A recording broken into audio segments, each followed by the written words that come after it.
This is a place for planting, for digging, for harvesting, for relaxing. It's a place to get your hands dirty, but most of all, it's about having fun. And that's what you'll always have when you're in the garden with Doug Oster. You want a green thumb too, don't you?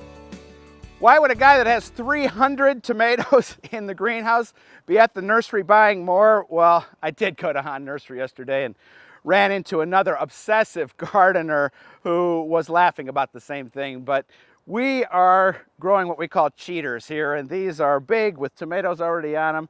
We're going to do our first tomato planting today, but before we do that, we have a special guest who's going to help us turn our spring harvest into a great meal. Well, this is Meghan Rodgers from our sister website, Everybody Craves. I'm Everybody Gardens, and the idea today is going to be I'm going to teach her a little bit about gardening, and she's going to teach us a lot about cooking. I told you we got some Swiss chard, so you've come up with a recipe. What's it going to be? Yeah, I have. Today we're going to make a garden tuna salad sandwich. And instead of using a wrap, we're going to use a Swiss chard leaf. And instead of mayo, since mayo is so bad for you, we're actually going to substitute avocado. All right, I love mayo, so you're going to have to convince me there. All right, I hope to do so. All right, so I have Swiss chard here, but it's getting so warm this time of the year. This stuff was planted actually last fall. And so when things get warm, all these greens that are in here are going to go to seed, so they're going to all have to be harvested today. We always harvest in the morning because that's when the plants have the most amount of liquid in them. They haven't been dried out during the day, but I've got parsley and other greens. Do you think we can work that into the recipe? I think so. I think we can throw that all in there. All right, you're going to harvest. Okay. Cut at the very bottom, and we'll get to work, and we'll get this all done, and then we'll go make some good food. You're a natural. Oh, yeah. It's so exciting for me to be able to overwinter greens like this. And if we don't get them out of here, like I said, they're going to go to seed and they'll be no good. So we'll just cut what we can out of here, and actually, hopefully, maybe some of them will come back and we'll be good to go. But this was what was called a mesclun mix. And so it's just all sorts of different greens, and might even get a couple worms and spiders in here, but that's part of gardening. All right, I'm going to take this over when we're done, and you're going to show us how to make it into something good without mayonnaise. Without mayonnaise. I decided to make one stop before we go to cook because I know you're really into good food. This is the most nutritious plant on the planet. We collaborated a couple weeks ago on dandelions. That's dandelion leaves, and you're going to get to taste your first one right now. Excellent. Go ahead, grab one. All right, let's pick a good one. And then tell me what you think. Okay. Yeah, the whole thing. Go the other way. That's going to be more bitter. Okay, here we go. It's really nice. It's very, very mild, nice taste. And good for you. Yeah. All right, now show us what you're going to make for us. It's going to be good for us. All right, let's go. Tell me a little bit about the fun of creating recipes. You know what? I love creating recipes because you can eliminate things you don't like. I mean, it's endless, really. You know, whatever you have in the garden, recipes like this are great because you can really throw in whatever you have available for harvest right then. And you don't like mayonnaise, so that's the idea here. Yeah, I came up with this recipe because I really don't like mayonnaise. I know, a lot of stepping on a lot of toes there, but so I try to come up with substitutes for mayonnaise all the time, whether it's a mustard, a vinaigrette, anything like that. So today we're actually going to use avocado as a substitute. All right, what do we need to do? Okay, so we're going to make tuna garden wraps. So we're going to use the Swiss chard leaves that we just pulled out of the garden. We're going to use those as our wrap, essentially. Bigger is better? Whatever size you're feeling here. All So, right. oh, that's a nice big one. Yeah. Okay, so we have the leaves here, but they have these stems on them, which are going to make it really difficult to wrap. So the first thing we have to do is cut the stem off, and that doesn't have to go to waste either. You can chop that up and just throw it right inside the wrap. When I cook chard, I usually cook these stems separately, kind of like asparagus. Yeah. Because they need to be cooked a little bit longer. Yeah, that's a good idea. And then you don't have to do this, but I like to kind of just score the back a little bit. So that way, whenever you roll it, there's no problems with the little bit of that stem folding. So this is going to be more tender, these smaller ones. That's the advantage of the smaller ones. Yes. The bigger ones are going to be a little tougher, especially when we get to that stem. That one's for me. I like crunch. Okay. I think anything with a little bit of crunch to it is good. So. Then this one's for you. All right, the big one for me. That makes sense. Okay, so the first thing we're gonna do, we're gonna put the tuna. We have... Whole thing? Yep, the whole thing. We have about 3 cans there. Okay. About 15 ounces of tuna. And the next thing we're gonna do, I have about 3 whole avocados in here, and you can adjust this to taste. If you like your tuna salad really creamy, you might wanna use all of them. If you just like to have a little bit of glue, you know, you might just use 1 or 2 of them. So how much of this do you want me to put in? Let's start with maybe 2 avocados. So right. 4 of those, 4 halves. Kind of crush it, or? Kind of, yeah, just crush it in there, mix right. it.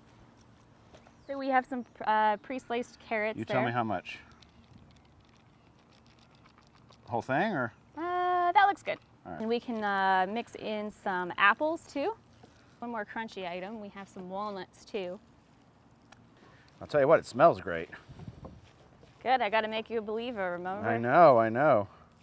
Okay, so we're also going to squeeze some lemon. So just a half of a lemon. If you wanna take a couple of the seeds out.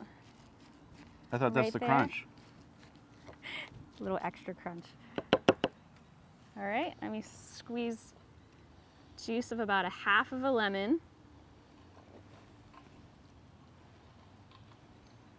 Okay. And I can see 4 seeds in there. I tried.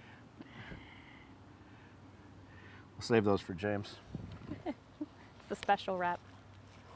And you have some dill there. I have some dill, yeah. So we're just gonna break off a little bit here. And the last thing we need to add is some paprika or some cayenne pepper. Red pepper flakes, anything like that. You can leave this out if you don't like spice. I tend to put a little bit We of like kick spice. in everything I make. We like spice. Okay, so then we'll double up here. Okay, so we'll roll up a little bit here, and then we can bring the sides in. There you go. So what you're saying is I did it wrong. I stopped short of saying that, but All right, James, come on around this side of the camera and let's eat them. All right, James, you're gonna get a little one. There you go. Thank you. You know where yours is. I think I'm gonna take this other little small one here. Well, this is really good. And good for you, huh? Yeah, there's not a whole lot of bad in here, so you can add salt and pepper to taste if you'd like. Yeah, this is with no salt. This is good. You don't even notice that there's no mayo. It's good. All right, we're gonna plant tomatoes. Maybe you'll come back and teach us how to cook with tomatoes. That'd be great. I can find the recipe. It's on everybodycraves.com. Go check it out. It's up there right now. These are good. Thank you. Thank you. Thanks for having me, Doug. Yum. So we're just beginning our tomato planting. I'm not going to put my entire crop in this early in the season, although that probably be safe. They just love warm soil temperatures. So we'll be planting tomatoes all the way from now until July 4th, and we're starting with this big, as I said, cheater container tomato.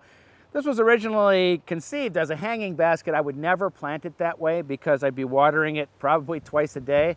So I've got a container here that's 10 gallons. That's for me the minimum for tomatoes.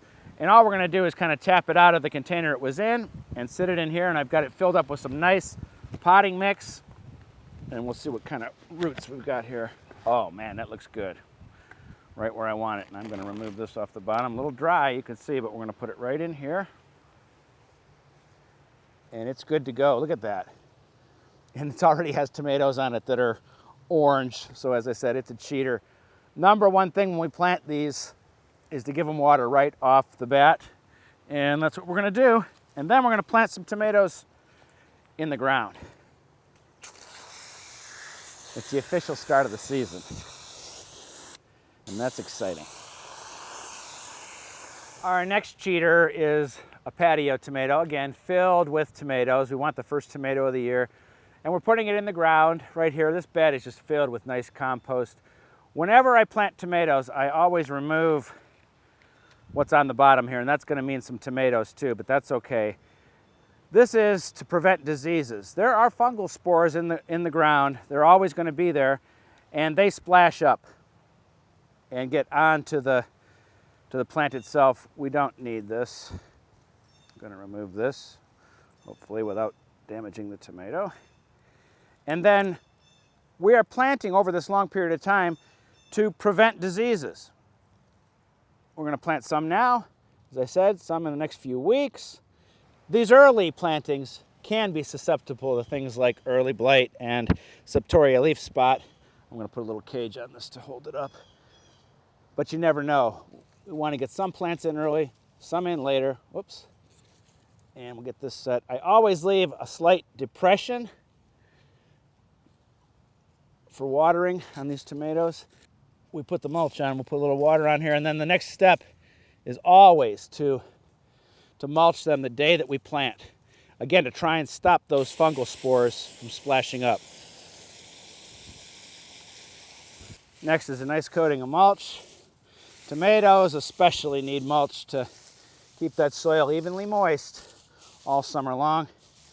It's going to help make this plant thrive. All right, let's finish up. It was a fun day. For more information and tips about the first planting of tender crops, check me out online. That's also where you can join my Seed of the Month Club and follow me on my upcoming trip to London. We're going to see the best gardens the city has to offer. Until then, we'll see you next time. I guess, how should we describe this? The ribs down? Yeah, I usually put the ribs down. So Boy, that you're way really crowing about this recipe. we have guests. Apparently they like tuna salad.